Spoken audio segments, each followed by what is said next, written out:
Ayan na guys, ito na po tayo guys. Dito na naman kami sa aming spot na medyo ano na guys. Maganda na yung tubig. Hindi tulad nung nakaraan. Ang dumi ng tubig. Ngayon okay na naman. Kasi pag ganito kasi pag Sunday malinis ang tubig. Sunday lang. Ayan guys. Ayan guys. Ayan. Ito guys, balik tayo dito. Ang ganda ng tubig guys.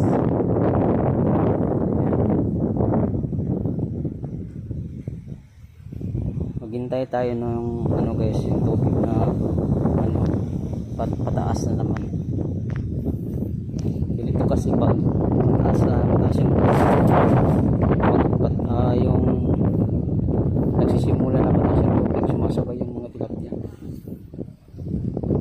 Sige guys, dito na lang guys. Salamat.